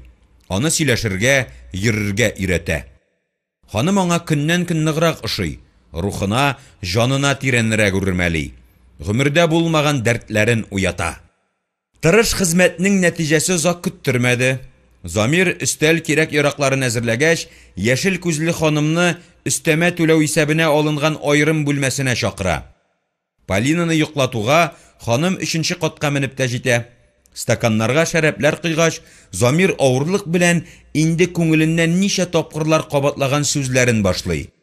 "Ни бит әле, Света, мин зур бәхетсезлеккә юлыктым." "Нәрсә булды, кем тиде?" ди ханым тиз-тиз. "Ничек дип әйтергә инде? Ничек диләр әле? Гашыйк булдым." "Кемгә? Мин булыша аламмы?" Алдымда утырган ханымга. Бер күрүдә. Гомердә булмаган хәл. Ханым Замирның хәлен аңлагандай башын селки, озын кирфекләрен уйната. "Ничек белдең гашыйк булганыңны?" "Минем аша яшен. Юк. Яшен ташы узды", диде Замир көрсенеп. "Узып киткәч әйбәт бит." "Юк шул. Таш йөрәктә калды." Ханым бер сүз әйтмичә аягына басып, ирнең таза иңнәренә аппак кулларын куя. "Мине дә яшен сукты. Бергә дә аланыйк." Замир гомердә булмаганча матур итеп, теле кинәт ачылган баладай сөйләп китте. "Я Худам, ничек рәхәт икән бу дөньяда яшәүе. Син аңа, ул сиңа кирәк. Йөрәкләр, җаннар якынлыгы уяткан тәннәр бердәмлеге шулдыр инде." Идәннең агач тактасы тавыш чыгарып зарланып алды. Гәүдәләр караватка, ак җәймәләргә, мендәрләргә, тәннәр куллар һәм иреннәр җылысына ауды. Гомуми кагыйдәдән чыгарма буларак, санаторий мәхәббәте дәвамлы һәм излекле булып чыкты. Замир һәр кичне диярлек Светлананың өенә килеп йөри. Үз кызларын ташламыйча, көннән-көн ныгый, үсә килгән Полинаны үз баласы кебек якын итә. Светлананың фатирын ремонтлата, яңа җиһазлар кайтарта. Ике хатын белән торуның Замир начар ягын тапмый. Мөхәммәд пәйгамбәрнең мөселман ирләргә берничә хатын белән яшәргә ярый дигән күрсәтмәсен ихластан хуплый. Акыллы, безнең кеше булган икән, сынык язмышларны алдан сиземли белгән. Света белән мөмкин булган кадәр якынлашкач, Замир хыялына ирек биреп алды. Аларның мәхәббәт җимеше уртак малайлары булырга һәм яшел күзле ханым ислам динен кабул итәргә тиеш. Кайсыдыр сүрәдә әйтелгән ди, башка дин кешесен мөселман диненә иңдерсәң, оҗмахка керәсең икән. Бу уй ниятен үз ми казанында кайната да сөеклесенә әйтеп сала. "Уртак балабыз булуга син ничек карыйсың?" "Мөмкин хәл дип саныйм." "Фәрхәт дип кушарбыз үзенә." "Ни өчен Фәрхәт?" "Борынгы матур исем, дастаннарда макталган мәхәббәт каһарманы. Ислам динен кабул итсәң, мин икеләтә бәхетле булыр идем, Света." Ханым бала белән шиләнергә, башка дингә күчәргә җыенмаса да, йылан күзенә карап югалып калган куян кебек, яшькелт күзләрен зур ачып, Замирга тики дә икеләнүсез тавыш белән: "Син ничек әйтәсең, кадерлем? Син кушсаң, крокодил белән йокларга да риза." Замир канәгать елмаеп Светланысын кочагына ала. Шуның белән бу сөйләшүләр таң томанында кала. Жайга салынган тормыш үзен туйда сынаткан килен кебек күчәреннән уйламаган җирдән чыгып куйды. Замир җәй айларында балта, пычкы эшләрен бакчасында үзе башкарырга ярата. Икенче катның кәрнизе белән маташканда егылып төшеп билен имгәтә. Һәм каратут ирне ашыгыш машинада алып китеп хастаханәгә салалар. Аякларын күтәртеп, авыр тимерләр элеп куялар. Шул кичне ул әлбәттә вәгъдәсенә карамастан яшел күзле Светасы янына килә, һич югында хәбәр дә итә алмый. Чын-чынлап гашыйк булган ханым ирне югалта һәм күңел сиземләвенә бирелеп Замирның өенә шалтырата. Бу фатирмы? Телефонны алган ханым уңай җавап биргәч, Светлана Замирны сорый. Замир больницка эләкте шул, өебездә кайгы. Нәрсә булды? Икенче каттан егылып төште. Бераз билен имгәтте. Травматологиядә Горький урамында ята. Ике атналап шунда булыр әле, югалтмагыз. Яшел күзле ханым бер мәлгә каушап кала. Аңа нечкәләп, иске танышларыдай җавап бирәләр. Замир, мин хатынымнан берни яшермим, аның белән йокламыйм, шибәркәйләрем урта мәктәпне тәмамлауга сиңа күчеп киләм дигән иде. Димәк, ул минем хакта хатынына сөйләгән. Мискенкәем башка чарасы булмагач, иренә каршы әйтмәгән. Мөселман хатыннары ир сүзеннән чыкмыйлар, аның әмрен теләген сүзсез үтиләр диләр. Кызганыч инде, нишлисең? Замир белән бер-беребезне яратабыз. Мәхәббәт бер нинди киртәләр белән сынашмый шул. Замир хатыны сүзчән икән, ничек икенче каттан егылып төшүе, күршеләренең аны өйгә диванга кертеп салулары, ашыгыч ярдәм машинасын күпме көтүләре, кайсы палатада ятуы турында бәйнә-бәйнә сөйләгәч кенә сорап куя. Бу Валентина Яковлевна бугай бит. Әйе, диде дә Светлана трубканы куйды. Валентина Яковлевна дигәннәре Замир ширкәтенең баш хисапчысы икәнен белә иде. Әйе дип трубканы куйгач кына Светлананың тәне буйлап электр агымы йөгергәндәй булды. Ханым мине башка кеше белән бутаган, эшеннән шалтыраталар дип фараз кылып, шуңа бик ягымлы сөйләшкән икән. Замир хатынына минем хакта какмаган булып чыга. Алтын тешле абзый мине ахмак сарык урынына алдап йөрткән. Юк, булай булмый. Мәсьәләгә ачыклык кертәсе булыр. Светлана сыйык кызгылт төскә буялган тырнаклы бармаклары белән янә Замирның үй телефонын җыя. Сез мине гафу итегез. Исемегезне хәтерләмим. Мин Валентина Яковлевна түгел. Исемем Светлана. Ирегез минем турында сөйләмәдеме? Юк, мин сезне белмим. Сез Замир фирмасында эшлисезме? Ирегез минем хакта берни әйтмәдеме? Мин аның җан дусты булам. Һәр кичне сез аны кая югала дип уйлыйсыз? Ул буш вакытын гел бездә, минем янда уздырды. Телефонның аргы ягыннан усал мыгырдаган тавышлар килә. Юктыр, ялган, бу провокация. Светлана җәһәт кенә телефон трубкасын куя һәм хастаханәгә җыена башлый. Киенгәнче ясанганчы, кызын күршеләренә кертеп урнаштырганчы шактый вакыт уза. Үзен зарыгып көтеп торалар дип ышанган яшел күзле ханым йөгерә-йөгерә хастаханәгә барып керә. Авырум йөри алмый дигәч, астада тоткарлык ясамыйлар. Палатада берсенең аягы, икенчесенең кулы, башы, биле бәйләнгән, гипска салынган 8ләп кеше ята икән. Ул күзе, күңеле белән алтын тешле сөеклесен тиз эзләп таба. Кадерле кунак кебек аякларын күтәреп, түр башында ук ята. Шу, нәрсә бу? Янында ак халат кигән ханым басып тора. Бер кулы белән Замирның яңакларыннан сыйпый, икенчесе ир кулында. Хатыны булса кирәк дигән уй Светлананың миен бораулап уза. Ул елга аркылы сикергән кәҗә бәтидәй ир караватының икенче ягына килеп баса һәм Замирым, нәрсә булды синең белән дип елый-елый ирнең өстенә каплана. Палатада сәер, кем өчендер кызык тынлык урнаша. Светлана туктаусыз сөйләнүендә Аптырады, мин тиктем. Бер нигә карамыйча вакытында килә торган сөйгәнем кая югалды? Шалтыратмый, берәрсе аша хәбәрен җиткерми дип гаҗәпкә калдым. Өегезгә шалтыратырга туры килде. Бу нинди ханым? Ник аңа кулларыңны алырга, битеңнән сыйпарга рөхсәт итәсең дип, Замирны ирененнән, битеннән үбәүк башлый. Бу нахалкы кем? Мин аны танымыйм. Ниткән кәмит бу дип, Замир хатыны карават башыннан әйләнеп чыгып, үз биләмәсен саклаган арысландай Светлананың өстенә китә. Палата әһелләре ширләрен оныта. сынган, шыққан сөякләре сызланудан, әрнүдән туктый. Мондый тамашаны әллә ничаклы акча түләп тә күрә алмыйсың. Ике ханым орышка әзерләнгән жанварлар кебек, бер-берсен явыз карашлары белән сынап, телләренә ни туры килсә шуны әйтеп, кулларын алга чыгарып, күзләрен тасрайтып, якынлашканнан якынлаша баралар. Бу хәтәр очрашу чәч йолку, бит тырнау, құлақ тарту, башкача бәргәләшү белән беткән булыр иде. Замир авырлык белән сузылып, таза куллары белән хатыннарны ак халатларыннан эләктереп ала. Тынычланыгыз, кеше күлдермәгез, туктатыгыз хәзер үк. Сугышсыннар, дип кычкыра кыска кара сакаллы бер авыру. Хатын кыз эләгешсә, чын күңелдән сугыша. Багып тору кызык.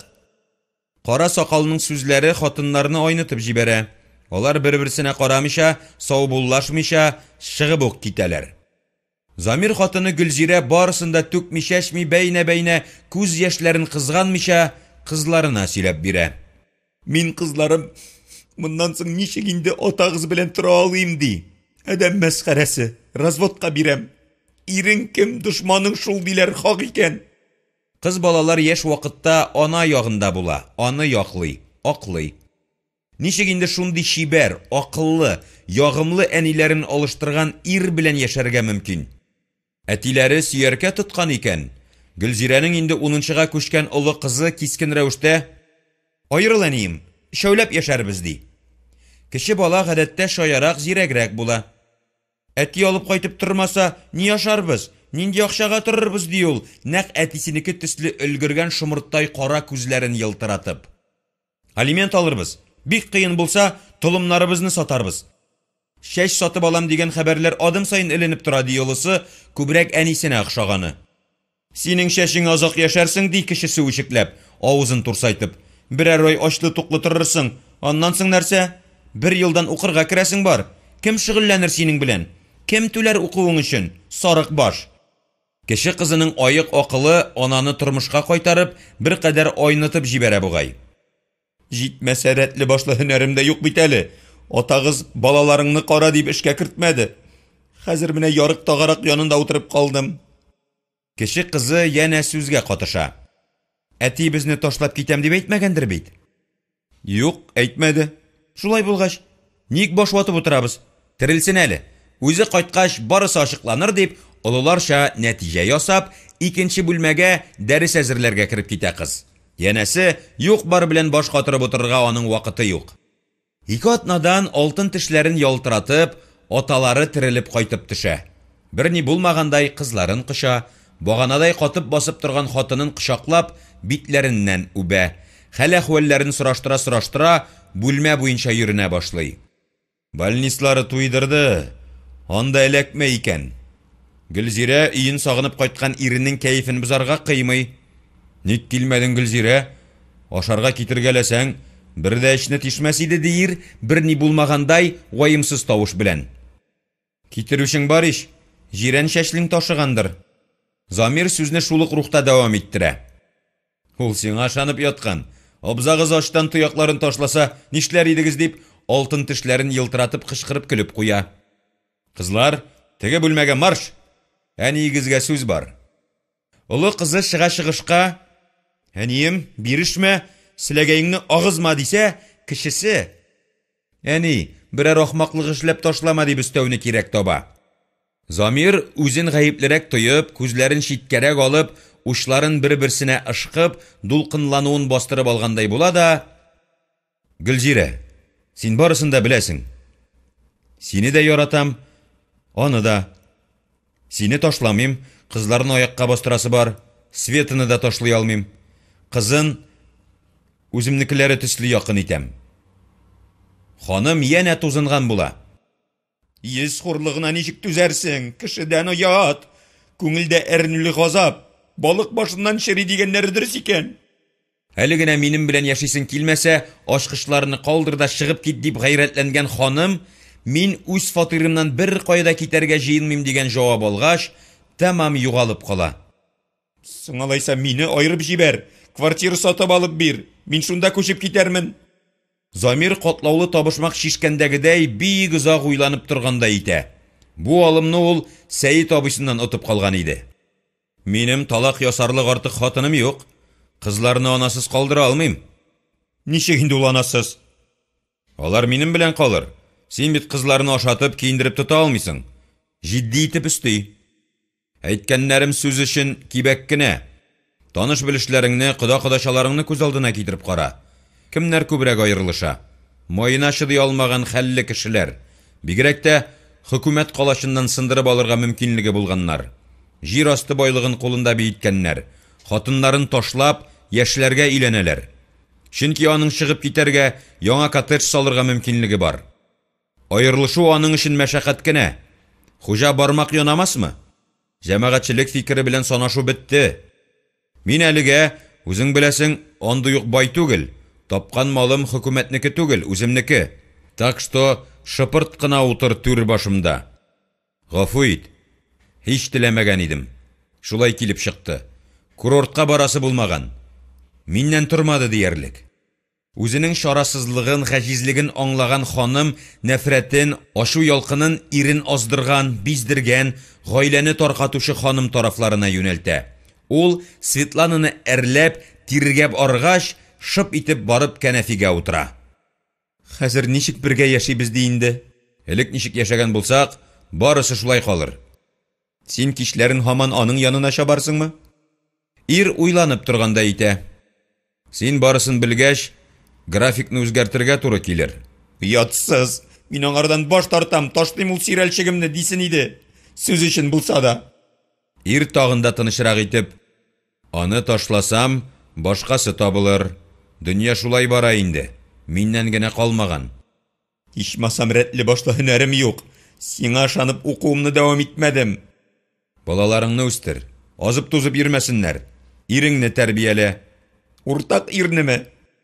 Тагын шулык балык башын чәйнисең. Чәйеңне куйхыт. Ирең больнистан исән-сау әйләнеп кайткан. Шатлан, бие. Светлана бик ашык күңелле ханым. Аны үзең дә яратырсың әле. Шул гына җитмәгән дип дымлы күзләрен кулы белән сөртә-сөртә, ханым аш-су бүлмәсенә кирип китә. Берничә көннән соң Замир ике ханымны, Гөлзирә белән Светлананы җыйнак кына бер кафеда очраштыра. Хатынын үй ризыгы сине туйдыргандыр. Әйдә, кеше әзерләгәнне тәмләп карыйк әле дип бер кафега алып керә. Шунда чакыру алган Светлана да ай кебек ялтырап килеп керә һәм берни булмагандай иске танышларын сәламли. Җәмгыятькә сәлам, шыпырт кына кунак булырга җыйнасызмы? Барып чыкмас. Хәзер демократия һәм гласность заманы. Замир учларын ышкып ала да Светланага урын тәкъдим итеп буфетка йөгерә. Шампан шәрабы, төрле тәмләткечләр күтәреп килә. Шешәне ачып җибәрә. Сез сөйләшә торыгыз, мин тартып кирим дип урамга чыгып китә. Ханымнар аның тартмаганын белсәләр дә бер кәлимә сүз әйтмиләр. Света бәллүр савытларга шәраб агызган арада Гөлзирә сүз башлый. Мин өлкәнрәк бугай, сүзне башлыйм әле. Замирның никахлы хатыны, ике баласының анасы буларак, иремне тынычлыкта калдыруыңны сорыйм. Таләп итәм. Тегесе тыныч кына: Замирны калдырыр идем. Ул мине тынычлыкта калдырмаячак. Без яратышабыз. Сезгә бу хакта ул күптәннән әйтергә тиеш иде. Гөлзирә: Я Худам, күрәсе көннәрем бар икән, тормышым тәртәсе шулай кымга терәлер дип һич кенә уйламаган идем. Рәтле һөнәрем булса, битегезгә төкереп чыгып китәр идем. Светлана битләрен кулы белән каплаган ханымны тынычландырырга тырышып, Гөлзирәгә кагыла. Тегесе сискәнеп китә һәм залда ишетелерлек итеп: Миңа кагыласы булмагыз, иремне пычратканыгыз җиткән. Нишләп мин аны пычратыйм ди, тузга язмаганны дип җавап бирә яшел күзле ханым тыныч кына. Хатыным мине иркәли белми ди, буламык кебек ята шунда изрәп ди. Мин сине тапканчы назга, ашык йөзгә, сөешүгә, ягымлылыкка мохтаҗ булып яшәдем ди. Димәк, апакаем, Замир сездә булмаганны миндә тапкан. Мин сезне тулыландырам. Без икебез бер кеше. Гөлзирә янә усал итеп каршы әйтмәкче була, шул арада залга алтын тешләрен йылтыратып, киң йылмаеп, Замир килеп керә. Аңа үпкәләве кыен иде. Каралы син аны, шампанны бетерә язганнар. Дөрес эшләгәнсез. Миңа барыбер ярамый, сезне йөртәсе бар. Менә шулай дусларча яшәгез. Мине бүлешмәгез, икегезгә дә җитәрмен, ашка интектермәм. Хәзер киттек, машинага чыгып утырыгыз. Мин күчтәнәч кенә алам, 3 кызыма.